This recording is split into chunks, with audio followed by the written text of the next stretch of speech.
Það er æxilegt að hafðist þrátt fyrir erfiðar aðstæður. Já, þetta tókst loksins og þessi dagur er loksins búinn. Þetta er búið að vera alveg langur dagur og erfiðar aðstæður, þannig að bara gaman að þessi búið. Hvað er það sem þú gerir við í svona aðstæðum? Þolinmæðin? Þetta er bara þolinmæðisgólf allan daginn og þetta er strembið gólf. Þú verður stundum bara sætt af við bóki og allt það því hóluna bara bjóð ekki upp á annað. Það er bara svoleiðis. Voru margar hólur sem að buðu ekki upp á neitt annað? Já, mér finnst nú eins og sjöunda.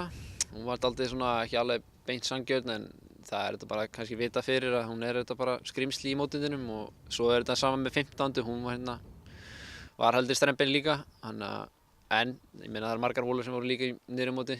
Þannig að þetta var svona bæði og.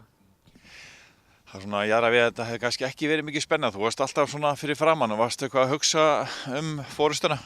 Já, maður fór aðeins að hugsa þetta svona inn á milli en svo þetta sagði ég sjálf á mig að ég gæti ekki verið að gera það og þurfti bara að einbeita mér að sjálfum mér til þess að klára dæmið. Varst að halda haus, varst að sveifla vel og gera hlutina vel?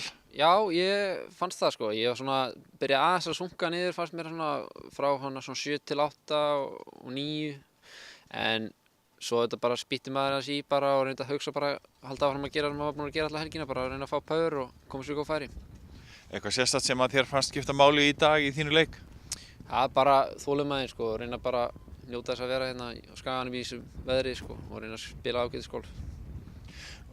Framundan, Vestmannaeyjar eða eitthvað annað? Herri, ég er að fara í júní, ég er að fara til Skotlands, spila mótið þar, St Andrews Links og svo í The Amateur í Englandi. Þannig að ég verður of lítið heima núna í júní. Þannig verður ekki með í Vestmannaeyjum? Nei, ég býst við ég verð ekki með í Eyjum. Ég ætla bara að æfa og svo fer ég þetta bara beint út 4. júní. Þannig að ég er bara því miður upptekinn fyrir íslensku mótorina því miður. Og verður þá bara með næst í högglagnum, Íslandsmótinu högglag?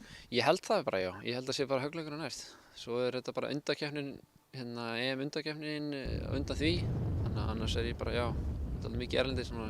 Hvernig fannst þér svona almennt séð þegar þú leist yfir fleiri kylfinga í þessu móti? Var svona, var þetta þess merkið að þetta væri fyrsta mótið? Já, þetta var dálítið strembið þetta í alla helgina og þessi vindur þetta hjálpaði ekkert alveg svona til þess að fá skorið lágt en ég meina þetta var klárlega bara svona fyrsta mót og það var bara fínt skorið þetta yfir höfuð. Aðstæður þetta bara sýndu það í skorun að það var ekkert voða einfalt að skora lágt. Þannig að bara svona. Og þú ánægður með sjálfa þig að koma hérna inn eftir veturinn? Já, ég er mjög ánægður auðvitað sérstaklega að vinna, það er þetta mjög gaman og ég ætti alltaf bara að njóta þess að vera hérna og sjá strákana og spila skemmtilegt golf og svoleiðis, þannig að þetta var bara bónus. Þú var náttúrulega inni hérna áður? Já, ég vann hérna 2011 með Gunni líka, þannig að það er gaman.